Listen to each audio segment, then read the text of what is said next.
Hello and welcome back to Season 12 with DAP.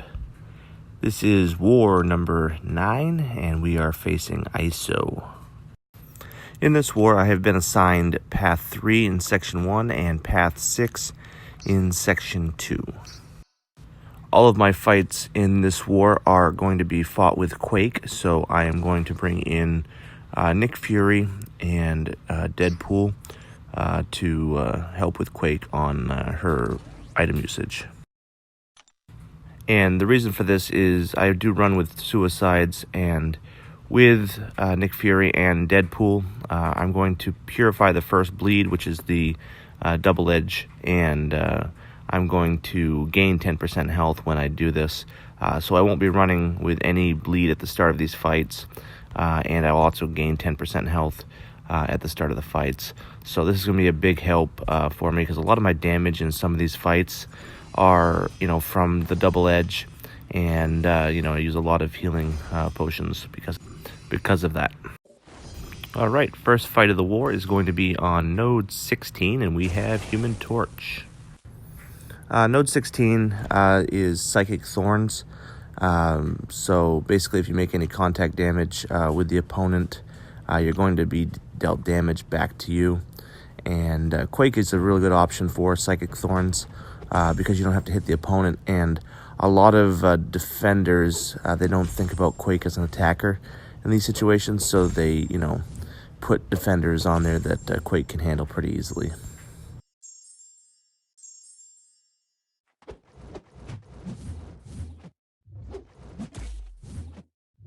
So even with the Psychic Thorns, this fight is no different than any other Quake fight that you would have.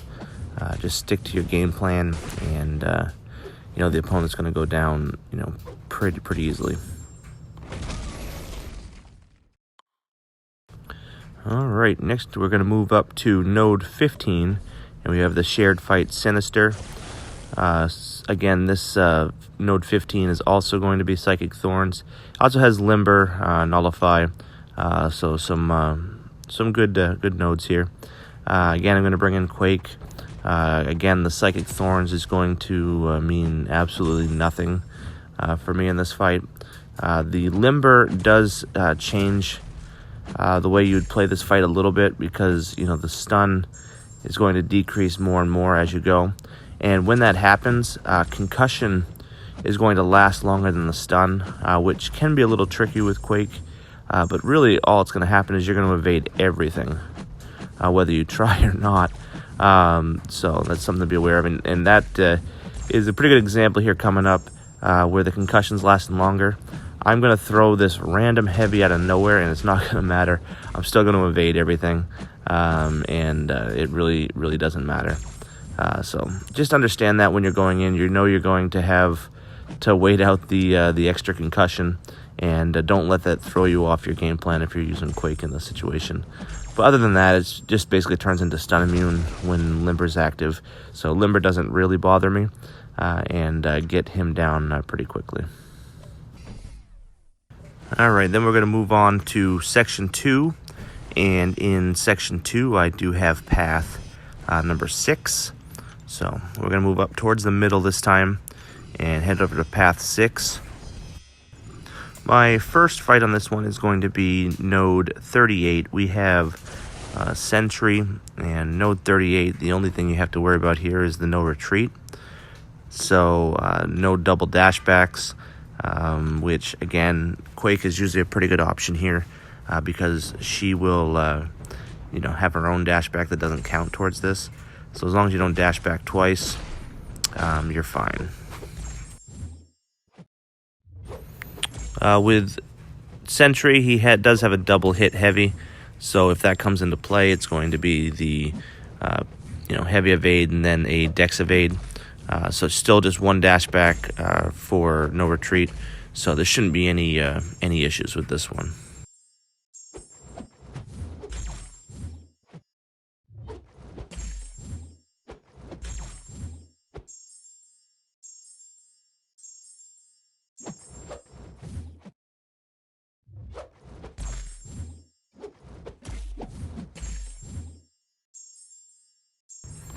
And Sentry goes down.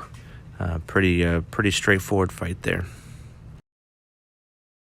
I do have a shared fight here on node 41, and node 41 we have a Sentinel, and we're looking at Safeguard, Tank Buster, Kinetic Instigator. Nothing that is going to affect Quake at all. So I'm just going to go in here and do my work. As you can see, I've been purifying that bleed to start the fight and gaining 10% health. Been a big help. I have yet to use an item in this war, and that is a huge deal for me because I was getting pretty low on items.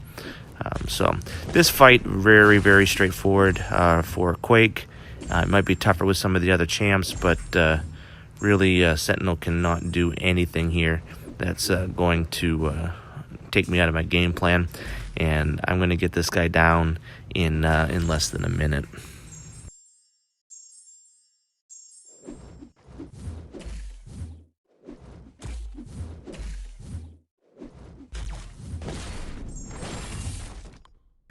So Sentinel's down, so we're going to move on to Boss Island. I do have one boss fight. Again, it's node 53, and again, it is going to be a Nihilus, so we know this fight pretty well. I did put one item into Quake just to top her off a little bit for this fight. Probably not going to need it, but you know, you don't do it, and it's going to be the one time you do need it. So I'm going to go in here. I've had this fight probably 6 times this season, so I know it pretty well. Obviously, he has 200% power gain, and he has Special 2 bias and Enhanced Special 2. The only thing I need to do here is not hit him and don't get hit. Just stick to my game plan. Nihilus is very tough to stun, which is okay. When I don't stun him, I end up getting an armor break, and I end up gaining health. I'm actually going to end this fight with more health than I started. So again, I did waste that item there, but I didn't feel like it was a waste because, you know, I wanted to make sure there wasn't going to be any problems. No need to, you know, be like that. All right, so I'm just going to let you enjoy the remainder of this fight. Nothing too excited to report, so I'll just let you watch.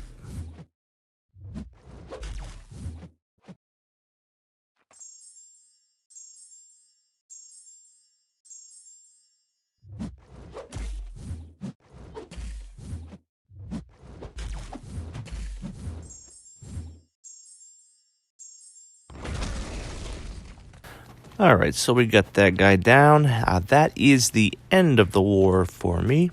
So we're going to just cruise on to the finish line and call it a war. All right, so for performance-wise positives, I had no deaths. That is always the goal, so nice job. I did kill 1 mini-boss and 2 shared fights and only used 1 item. Big improvement there. My only opportunity was I only had 5 fights, which for me, you know, I'd like to have more to have a great war. As an alliance, we played pretty well. We did lose the war, so I rated us a B. I rated myself an A- because I had a really good war, just not enough fights. Have a good day, guys.